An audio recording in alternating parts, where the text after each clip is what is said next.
Dans cette vidéo, nous allons voir comment automatiser votre business avec Zapier. Quels sont les points d'accroche et les idées que vous pouvez avoir afin de les intégrer et de démarrer cette réflexion d'automatisation avec Zapier. Allez, c'est parti, juste après le jingle.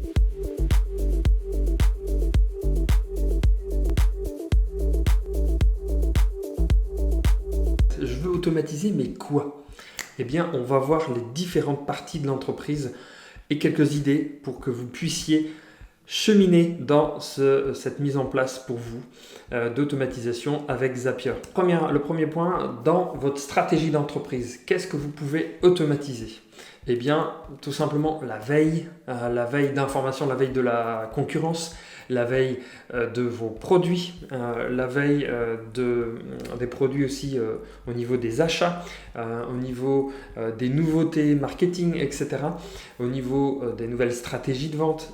Toute cette partie-là, vous pouvez automatiser avec de la veille d'information avec Zapier. Ça vous permet d'être plus large et quand vous êtes vraiment en stratégie à vous poser dessus, vous avez les éléments déjà et vous pouvez beaucoup plus rapidement axer sur justement votre stratégie à vous.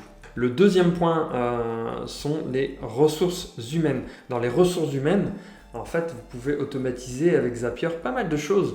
Le suivi des équipes, la remontée par exemple des feuilles de temps pour certains, d'autres ça va être pour le recrutement, donc automatiser une partie ou la totalité du recrutement. Voilà, il y en a qui le font, il y a des systèmes qui sont là pour ça et qui permettent d'avoir une meilleure vue. Ça permet aussi de faire votre veille, votre échange avec justement les ressources humaines. Par rapport aux ressources humaines, vous avez la gestion des projets, alors même si on peut le mettre dans le marketing ou autre, vous avez toute la partie gestion de projet, la suivi, etc., la charge de travail.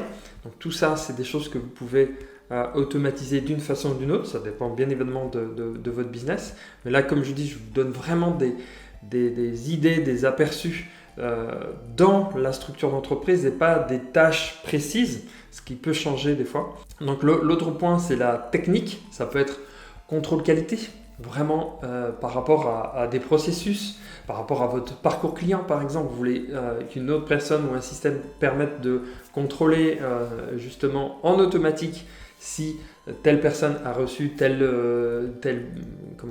document ou tel produit, etc. Eh bien, ça s'appelle un contrôle qualité. Ça peut être autre chose, comme le suivi aussi des automatisations. Ça permet de suivre, ok, qu'est-ce qui me fonctionne, qu'est-ce qui bug, etc. Ça peut être la transmission des rapports. Par exemple, vous faites un contrôle des diagnostics immobiliers, etc.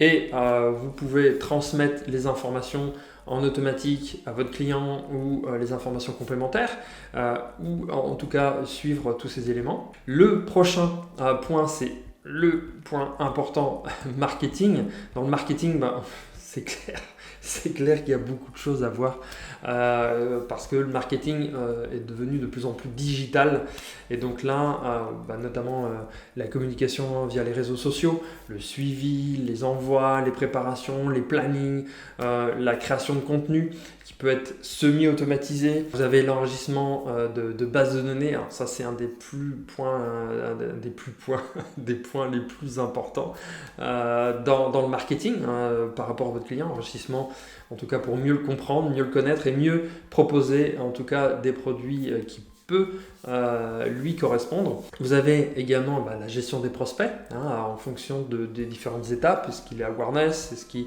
est plutôt mûr, donc toute la partie nurturing. Vous avez ensuite la partie vente commerciale et là dans la partie vente commerciale, c'est captage de contacts, préqualification, c'est notamment les webconférences qui peuvent être automatisées ou en tout cas pré-automatisées. Vous avez la gestion des paiements, des encaissements, donc qui peuvent être automatisés et voilà, s'il y a un souci, vous avez les tunnels de vente, mais ça fait partie aussi du marketing. Vous avez les envois de SMS, les envois pour suivre, tiens, est-ce que vous avez bien reçu telle information ? Après, bien évidemment, par rapport au client, vous avez toute la partie parcours client que vous pouvez automatiser beaucoup d'étapes.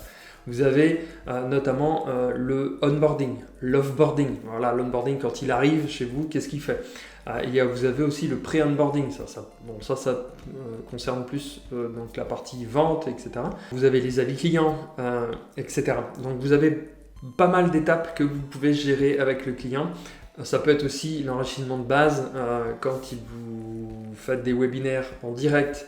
Ça vous permet de voir également, là dans ce parcours client, qu'est-ce que vous pouvez vous automatiser, en tout cas les idées que je vous amène à réfléchir. Qu'est-ce que vous pouvez vous mettre en place par rapport au client, au parcours, etc. Vous avez ensuite l'administratif, donc évidemment tout ce qui est traitement email, traitement des contenus. Alors traitement des contenus, quand j'appelle traitement des contenus, c'est vous avez enregistré des vidéos, des webinaires, qu'est-ce que vous faites avec? Vous les découpez, vous les stockez, est-ce qu'ils sont bien sauvegardés, etc. C'est aussi justement qu'est-ce qu'on fait avec ces contenus-là? On les envoie au marketing pour le traitement, etc. L'enregistrement de base de données par rapport à ce qu'on reçoit au niveau du support client. Il y a énormément de choses et souvent des petites tâches. Donc il y a aussi gestion de projet. On peut intégrer aussi dans la partie administrative. Donc c'est beaucoup de petites tâches souvent dans l'administratif qui sont la plupart du temps négligées. On ne va pas dire comme ça. Donc là c'est vraiment important de pouvoir vraiment traiter cette partie. Souvent, c'est une partie qui est très très négligée en automatisation parce que on pense que tout roule, etc.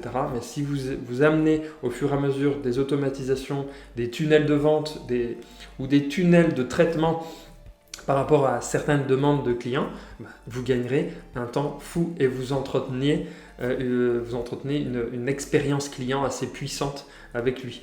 Même si justement il n'est pas encore client et il est juste prospect. Il se dit waouh, super, j'ai une expérience géniale, je me rappellerai pour la prochaine fois par exemple. La partie finance également, il y a beaucoup de choses que vous pouvez automatiser, notamment leur renseignement, l'enrichissement des tableaux de bord. Les alertes, que ce soit par rapport à des paiements, que ce soit comment vous les traitez, qui les traite. Même si vous avez un outil ou un système de paiement qui vous envoie en fait par email les alertes, ok, mais c'est souvent l'email de l'administrateur. Mais qu'est-ce que vous faites ensuite de cet email-là? Est-ce que c'est vous qui traitez ou c'est une personne de votre équipe? Vous n'avez pas le temps de toujours tout traiter, donc vous pouvez automatiser. Vous avez aussi les factures. Comment vous pouvez gérer les factures en automatique, les intégrations, les automatisations pour que derrière, vous n'avez pas de facture envoyée ou en tout cas pour préparer votre comptabilité derrière parce que Dieu sait que ça c'est très très important pour que vous passiez moins de temps, voire quasiment pas de temps ou peu, en tout cas derrière l'automatisation. Ça aussi, les factures clients, mais les factures achats au niveau des paiements, est-ce qu'on les fait en automatique, etc. Donc voilà, il y a différents éléments qui peuvent jouer de tout ça. Après, la partie également qu'on peut voir que Zapier peut échanger. Alors attention, je précise que Zapier c'est pas un CRM automatisé ou un ERP. Alors un ERP, c'est les gros outils, les gros bousins là qui vous automatisent tout et vous allez mettre 1 an, 2 ans, 3 ans à mettre ça en place. Non, vraiment, je précise que Zapier est là pour mettre en place, ou en tout cas être un connecteur entre vos systèmes que vous avez déjà ou que vous allez acquérir ou en tout cas que vous allez utiliser. Il ne va pas tout vous faire. C'est à vous de réfléchir à ce que vous pouvez faire et qu'est-ce que vous pouvez mettre en place avec Zapier, avec ce que vous avez déjà. Dans cette vidéo, c'est vraiment là pour vous montrer en fait l'étendue et des réflexions, des pistes de réflexion pour que vous, dans votre business, vous puissiez réfléchir à comment automatiser ou en tout cas qu'est-ce que vous pouvez automatiser maintenant, tout de suite. Dans cette partie achat logistique, donc relations fournisseurs, vous avez la gestion des suivis, numéro de tracking. Alors si vous faites de la livraison de produits physiques, j'entends, mais ça peut être aussi la transmission des commandes, la gestion du stock. Même si c'est un petit colis, etc., c'est des choses qui sont importantes à suivre, à mettre en place. Et ça sera le dernier point de cette vidéo. Ça vous permet vraiment, comme je disais, de définir et d'ouvrir votre spectre en fait de vous dire ouais mais non, mais moi dans ma boîte je peux rien automatiser, je fais rien en automatisation. Erreur. Vous avez plein d'automatisations possibles, que ce soit avec Zapier ou avec d'autres outils, peu importe.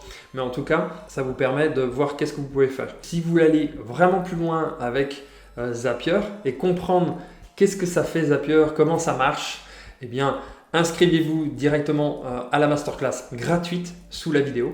Et puis, ça permettra de vraiment comprendre comment fonctionne Zapier, qu'est-ce que c'est Zapier. Et moi, je vous retrouve de l'autre côté de la vidéo au niveau de la masterclass gratuite. Allez, je vous dis à très vite. Ciao, ciao!